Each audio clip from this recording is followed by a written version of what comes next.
Give it some revs. Again. One more time.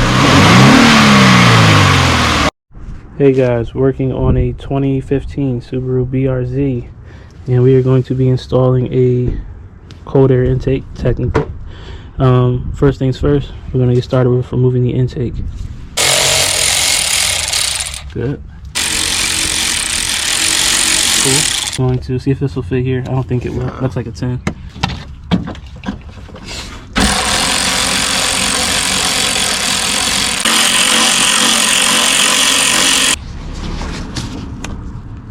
There we go. Nice gentle. Now, move these really small Phillips heads.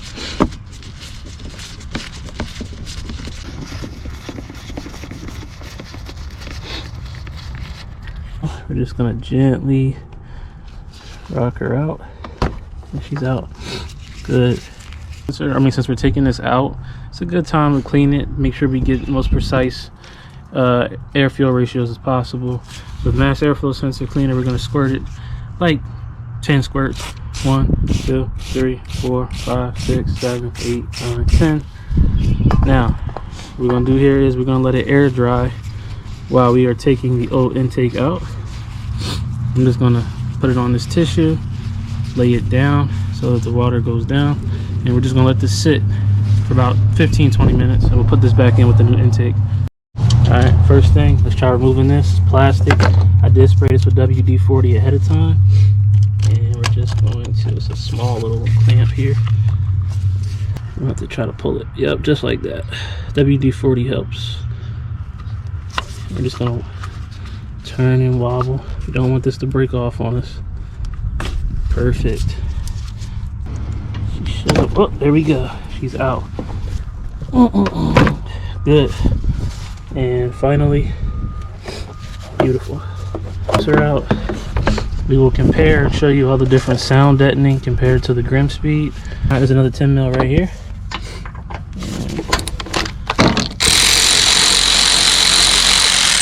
That out. Now, should you have like no engine basically. And one last thing.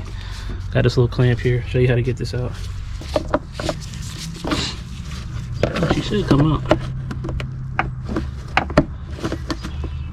There you go. And pull this up and out. Alright, now with the GrimmSpeed, I'm not 100% sure what this is yet. I'll look it up before I make the video. But we have to remove this sound. I mean this vacuum here. So 10 mil right here. This right here.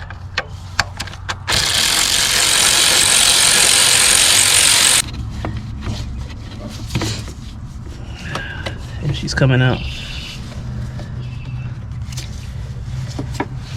Is this out? Now, I think the GrimmSpeed comes with a cap. I'm gonna see if I can put the cap right here. So I'm gonna pull this hose off. Okay, I did break it off the clip right here. Not a big deal, but for right now, I'm gonna pull this off. Got my little hose with clamp removal tool here, and she's slowly coming out. See, there she's coming. Beautiful. This literally just pulled out. I'm gonna insert this back into this, like it's like a cutaway in the firewall right in here. You can kind of put your finger in it, pause. I'm gonna put this back in here like this, and I'm gonna cap it off, and I believe I'm just gonna zip tie it right up here to the harness. Before we put this back in, the GrimmSpeed came with this cap. I'm gonna insert it right here, and we're gonna put a hose clamp on it. Okay, we got it right here. Just gonna cut it, and good. She's capped off, she's secured, and she's back in here. So now we're gonna pull this up and out, put this fitting back in so you don't lose it in case you ever got to go back to your stock. All right, let's get her out of here. All right, now with the GrimmSpeed, you're gonna have to fit all your rubber trim around, cut it to shape, especially if you have to cut it right here. This is for the inlet from the outside. We're gonna place the box in, and 1 second, because we need to kind of fit this in here. So I'm gonna smush this in here before I start attaching everything. So I'll get right back. If you look inside your throttle body, if your throttle body is real dirty, which this is pretty clean, you can get some throttle body cleaner, gently push this in and wipe and clean out the throttle body if it's dirty. And if it's dirty and grimy, okay? But for now, it looks pretty good. I'm not gonna mess with it. Let's get this GrimmSpeed in. This actually might have to come through here, but we're gonna pull this back some so that we can get the intake in.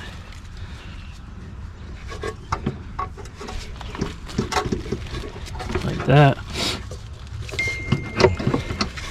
Okay. Now we gotta get our 10 mil here and our 10 mil right in here.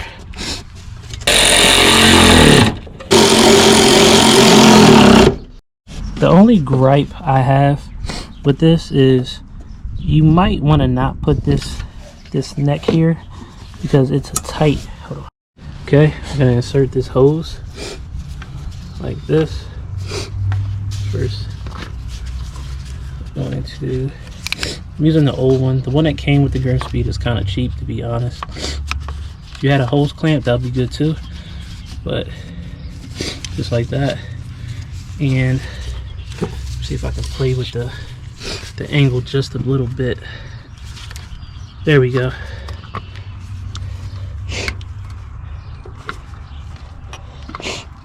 And I'm gonna slide it in there. Hold on. Okay, in the heat shield, there is a cutout for the wiring harness for the mass airflow sensor. You're gonna fit it right there. Cut this off if you want to. It's not really hurting anything.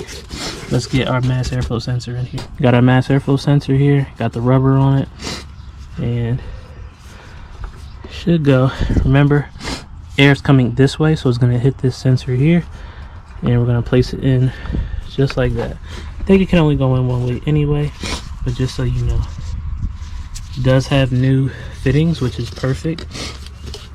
Looks like it takes hex bits, so we're gonna fit these in. This takes H3 hex bits. These are very easy to strip, so just snug it like that. And that's it. Now,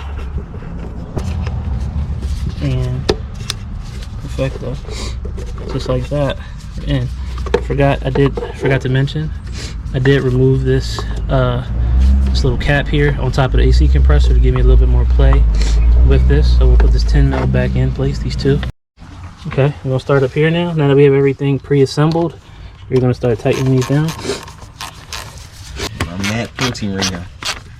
Shit, when I eat that fruit, my shit get crazy. I forgot I put them stickers in. Ooh, that felt weird. Okay, so the owner does not want to put this on. I'm not saying I don't recommend you do it. It's just you're limiting it. You only get air from here. With this open, you'll also get air from underneath of the hood too. Like I said, I'll probably make a future video saying how the intake temperatures are with the heat shield on, with the heat shield off, with the car idling, and with it on and off, just to compare and see how much of a difference this heat shield makes. Okay, so since he don't want to put it on, that's fine. If you want to put it on, just put all these clamps on, and here it slides in right here, and it will look like this.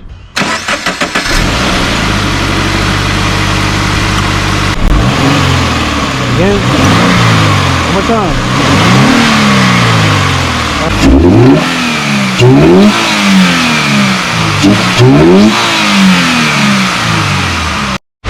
Okay, man, oh man, this thing sounds amazing.